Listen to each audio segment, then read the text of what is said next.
Dear students, this video is to brief you about Indian polity, policies, schemes and international relations module that we are planning to launch at IMS. This module will be launched on 3rd of January 2024. Now before I brief you about this module, let me give a brief introduction about myself. I am Babu ji. I have specialized myself in the area of Indian polity and governance for the last 8 years. I have associated myself with multiple institutions, and this time I am going to launch this module with IMS, and especially to help the students who are preparing for the prelims 2024. Now before I explain about this particular prelims module, we have come across, based on our understanding with various students, through our communication and interaction with various students, that one of the biggest problem that the students face is, especially when it comes to the prelims examination, that they do not have a focused approach. And you cannot just blame the students because the syllabus is so huge. And that's why we are planning to bring in a lot of modules where there could be a focused approach, where there's a planned approach, where you focus on the number of marks. And if you see this particular module, that is Indian polity, policies and schemes and international relations, will get you more than 40 to 45 marks, or even little more than that, depending upon the number of questions that may be asked in the prelims examination. I'll also show you the breakup as to how the questions may be asked as we'll proceed further. But before that, let me give some of the details about this particular course. This course will be around 30 to 35 hours of, or maybe little more than that, 35 to 40 hours of course. There will be 13 lectures in this particular course. We break the entire subject into different topics, and in all the topics we'll try to cover holistically that particular topic, not only from the conventional areas but also the current updates from those topics. And then we'll solve previous year questions from those topics. We'll solve multiple choice questions. We'll see the current updates apart from the conventional areas. So that is how we are planning to bring this particular module. And the course is likely to begin on 3rd January 2024. 3rd and 4th would be free interactive classes. Students can come, sit, and they can listen to this particular classes, and then they can take the admissions. And you will definitely feel as to how good this course is going to be. And I'm very sure you have the trust in me. I'll make sure that you are getting 40 to 45 marks after you attend this particular course, provided that you do your part from your side. And I can bet you this because of the expertise that I have generated over a period of time in this particular area. Not just I have been teaching for the last 8 years, I also secured All India rank 337 in civil service examination in 2016. So let me just proceed and take you through the details of this particular course and how the course has been designed, just to give an idea as to what we are going to cover up. On 3rd and 4th January, I said it will be a free interactive class. Students can come, sit, and then they can decide about joining the course. Now see here, the first topic that I am going to discuss on 3rd is about the President, powers, functions, emergency provisions. If you see, every year there is one question from this particular topic. So once you attend this particular session, I will make sure that you attend this particular question, you get this particular question right. It's mostly from the election of the president. The question is either from the electoral college, or from the emergency powers of the president, or from the president powers with regard to giving assent to the bills. So we'll touch upon all those things in this particular class. And then come to class number 2, where we will discuss about Vice President, Prime Minister, the Council of Ministers, Attorney General, Governor, Chief Minister and the Council of Ministers, and the Advocate General. So this is basically the executives, including both the union and the state executives. So every year again you can see there is one question from this particular area. And this year probably there can be a question from Governor. So we will also touch upon the current updates about the Governor. Recently there was a decision which was given by the Supreme Court with regard to the powers of the Governor to give assent to the bills. So we'll touch upon all those areas. And then come to the area of Parliament. And in the parliament, based on the research that I have made through the previous year questions, I found that there are certain areas where questions are being repeatedly asked. Say for example, questions on money bills, financial bills, topic like budget, presiding officer, especially the speaker and the deputy speaker, and then parliamentary committees, powers of Lok Sabha vis-a-vis the Rajya Sabha. So these are all certain areas where you can repeatedly expect questions. So you can expect 3 to 4 questions here. On the conservative side, I am just putting 3 questions. So we'll not only touch upon these things, we'll touch upon the current updates on these areas as well. And then we'll move to state legislature and judiciary. In state legislature also, questions has been coming from the topic of legislative council, and especially in judiciary, questions have been coming with regard to appointment of judges, removal of judges, jurisdiction of the Supreme Court, High Court, additional judges, ad hoc judges. So definitely from this area you can expect 2 questions. Again, whatever I am saying is a very conservative estimate that I am making. I am not making a very liberal estimate here. And then center-state relationship and panchayat. So this is an area where you can expect 1 question on a conservative side. Questions have come from areas on the schedule 7. Last year there was a question on prison. So prison is falling under which list? So similarly, there are certain items which has been there in the news. We'll touch upon those things as well.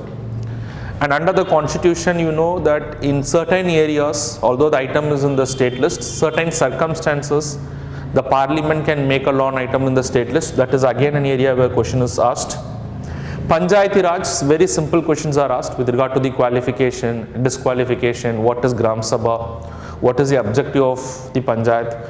So there may be 2 questions, but I am just putting it on a conservative side. Constitutional bodies, again every year there is a question.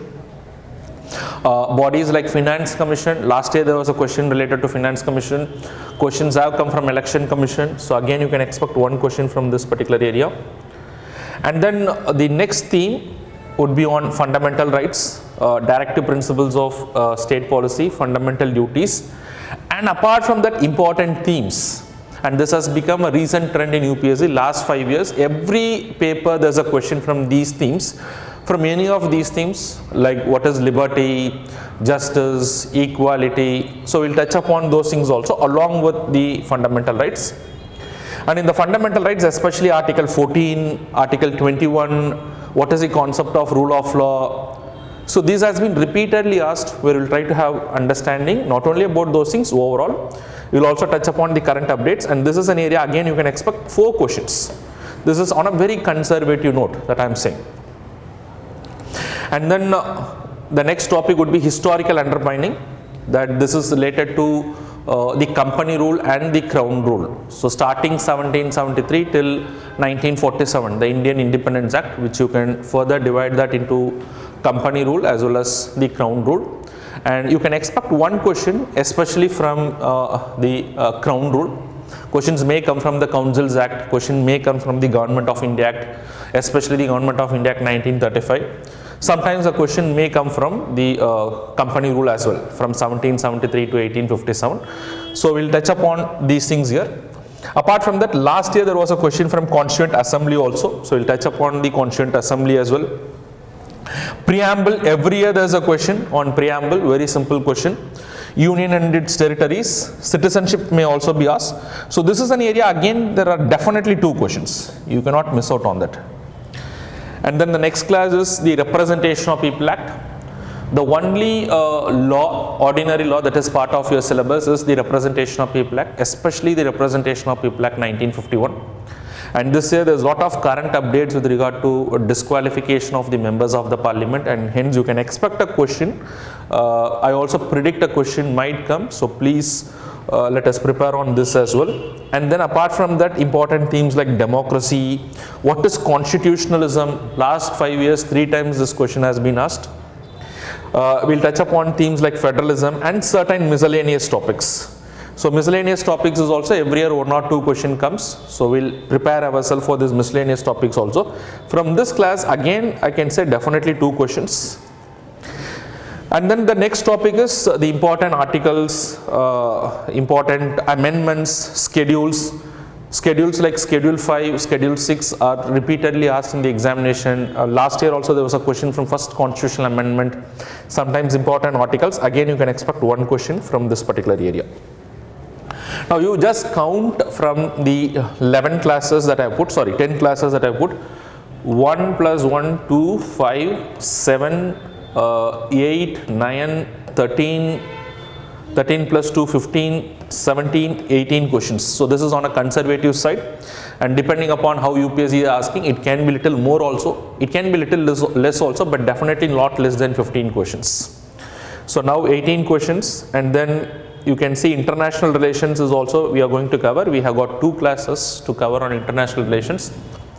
So I made a thorough analysis of the last 10 years of paper, and I could see questions on international relations, especially the current affairs oriented questions are asked in UPSC.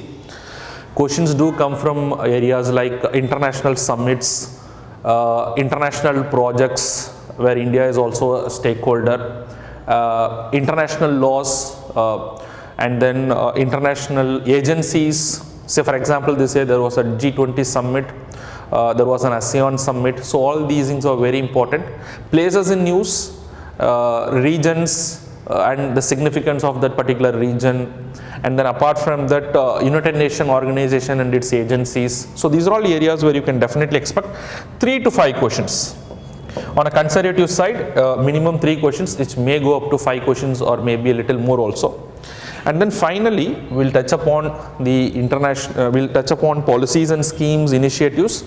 Again, this is an area where definitely 1 to 2 questions. So let me put 2 questions here. You can see the last 5 years of paper. You will understand that questions has come from topic like poverty, education, human resource, any tribal related policies. So we'll pick up on those topics and we'll try to revise it here. So where there can be 1 to 2 questions. So you can see 18 plus, even if you put 3 plus 2, it is 23 questions or up to 25 questions. So what we are planning is that we are planning to hit right from 22 to 25 questions. That will be approximately 44 to 50 marks, which can make a lot of difference in your preparation. So just come and attend the interactive classes on 3rd and 4th. You will understand the difference that this course is going to make. And I'll make sure that I'll put in all my expertise in helping the students. So we wish the students, in fact all the students, be part of this particular program and really benefit out of this particular program. And before I close, what are the key takeaway from this particular course? The course is to be starting on 3rd January. 3rd and 4th would be a free interactive class. The classes would be both online and offline. Classes would be around 2.5 hours to 3 hours. The classes will be in the evening. And for further queries, you can reach out to IMS Institute. And we wish all the students to be part of this particular program. Thank you very much. All the very best. God bless.